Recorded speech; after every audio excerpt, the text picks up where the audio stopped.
So I only ever played Undertale one time.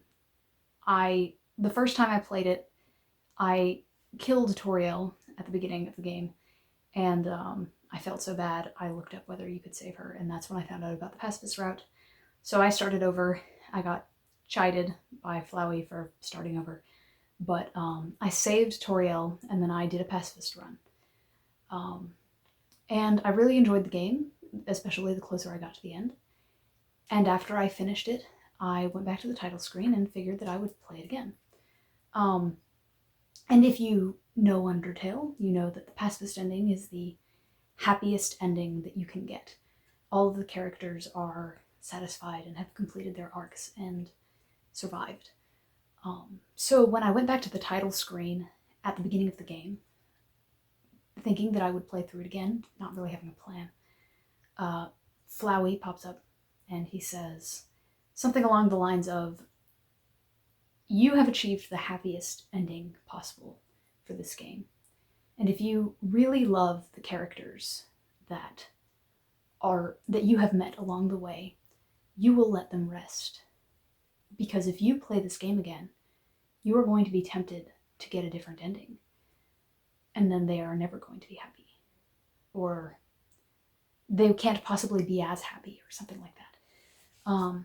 And I hadn't thought about that, and it really scared me, the possibility that I could do something horrible to these people at this point after spending so much time with them. So I removed the shortcut to Undertale from my desktop. I thought about removing the game from my computer, but I didn't. And on this hard drive, which is the old hard drive to my computer, Alphys and Undyne and Metaton and all them are happy. There are a couple million other hard drives where they've all been killed or they didn't achieve the happiest possible ending, but I got some amount of satisfaction from knowing that my copy of these characters who do not exist have completed their arcs and are satisfied. And I have a serious problem with this. Problem being, I'm not sure if that's the right word, but I have always anthropomorphized things, anything. When I was little, I would not want seashells and rocks to feel bad. And this sort of tendency to anthropomorphize everything, to project emotion onto anything, eventually led me to pursuing a career in robotics. And that was about half the reason. And every morning for the last 10 years, I have woken up and chosen to spend my days with things that may or may not have feelings. Mine do not. But sometimes when I'm programming something to go around a corner, that noise is my cat, the other one that you haven't met yet. Come on, Nix. Or Cora. Come on. All right, they're being... Anyway, they don't like the fact that the bed has been actually made up. They don't like sleeping on the blankets. Sometimes when I am programming a robot to drive around in a way that I don't yet understand, I get that same feeling. I look at it and I think about what it's thinking, and I wonder, and I, if it runs into a wall, I go, ouch, in a little fit of sympathy. Bye, Nix.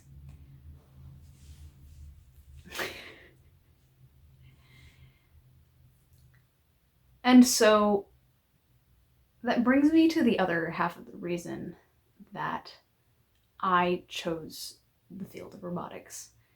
I believe that we need automation in order to in order to de-incentivize companies like Nestle from relying on child slavery to produce our chocolate, which people are never going to stop buying. We need cheap labor. We need labor that's cheaper than humans. And as I have worked in this field, I have heard a huge number of different opinions about whether we should develop robots, whether we should be pursuing this line of science at all. And people have a whole lot of different reasons why they don't think we should. I would love to talk about this in another video, but in my opinion, there are much, much faster ways to end the planet. We already possess nuclear technology, and there's lots of benefit that we can get from robotics that I think outweighs the risk.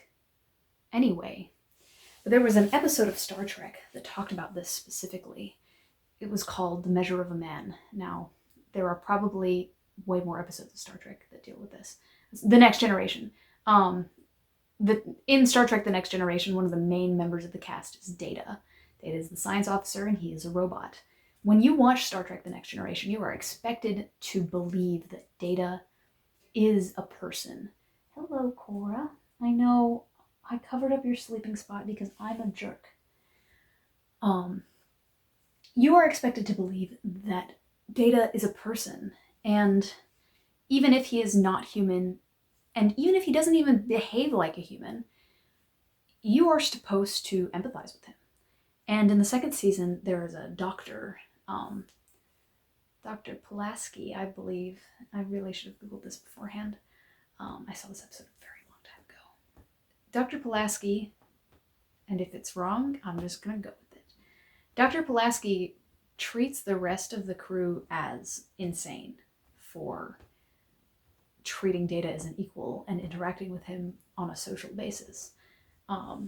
She's like, this is a machine. This is as nuts as saying good morning to my coffee maker, and he certainly shouldn't be an officer, if I remember correctly.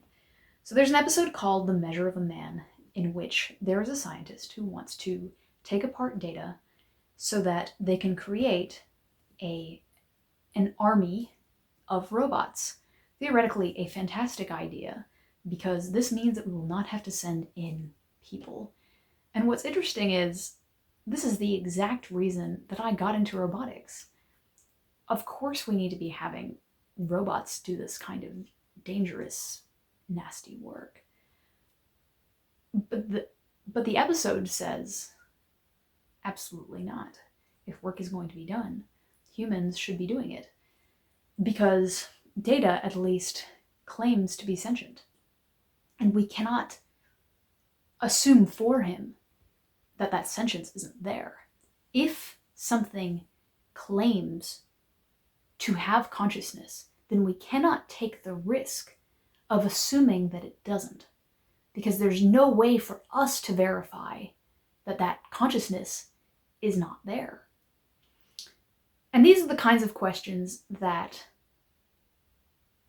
while I may not necessarily have an answer to, I am more than at least familiar with the questions, because a lot of times when I tell people I work in robotics, they feel the need to tell me all about how they know more about my job than I do. And now I'm getting off topic. Anyway, you may imagine by now that I am a bit of a fan of the Vision. I actually own a signed copy of Tom King's Vision. See, it's signed by Tom King right there. Because I like robots. And I even went to a panel by Tom King where he was supposed to talk about the Vision and instead talked about Batman the entire time. But it was still very, very cool. And so when it was announced that WandaVision was coming out, I literally did not believe that this was even a remote possibility. It was like, if anything's going to get canceled, it's WandaVision. People don't generally like robots, and I'm not here to wax about people don't like robots and people should like robots. I mean, I do think that, but I'm not going to lecture you about it. But I paid close attention to the way that people reacted to the character of the Vision.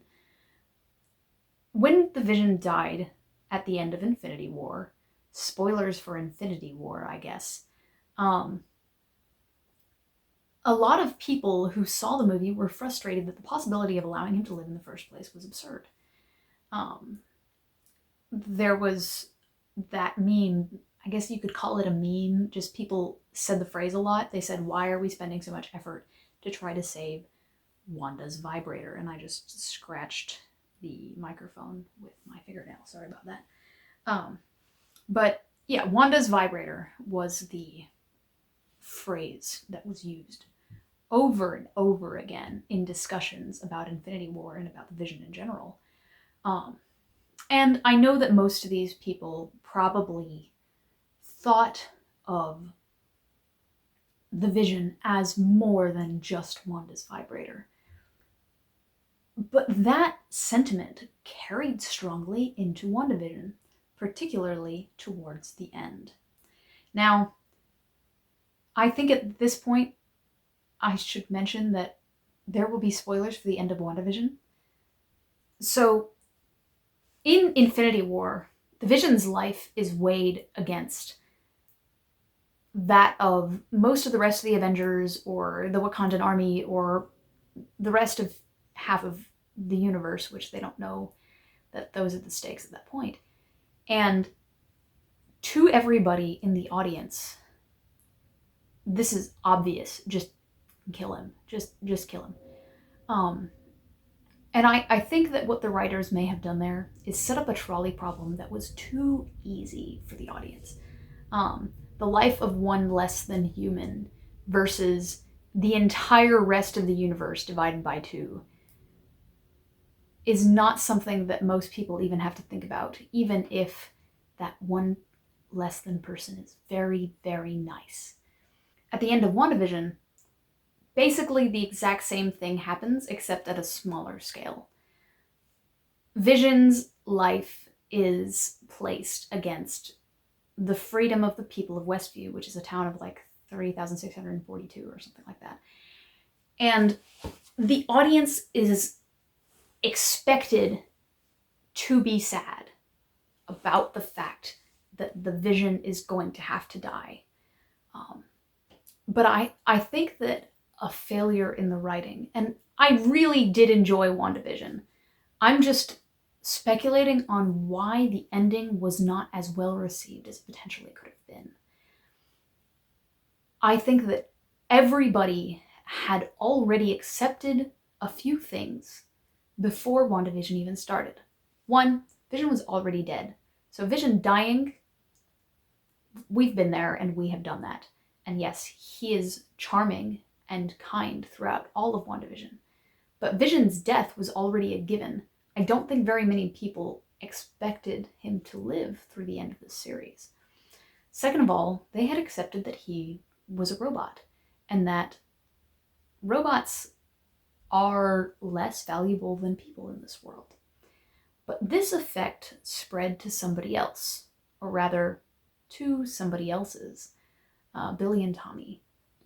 Billy and Tommy are not robots, but they are children who are not as fleshed out as maybe some other children in media, which they were not the leads, so that's okay. But at the same time, because they didn't get very much character development, it was easy to see them as stuffed animals. It was easy to see them as weighing as much or less than Vision on this potential trolley problem. So a lot of people at the end of WandaVision were extremely frustrated at the trolley problem that was being presented. They didn't see it as Wanda is having to sacrifice her family, one of whom happens to be a robot, and two of whom are two little boys who cannot leave this space. They saw it as the people of Westview's freedom versus 3 stuffed animals. And that's a problem in the writing.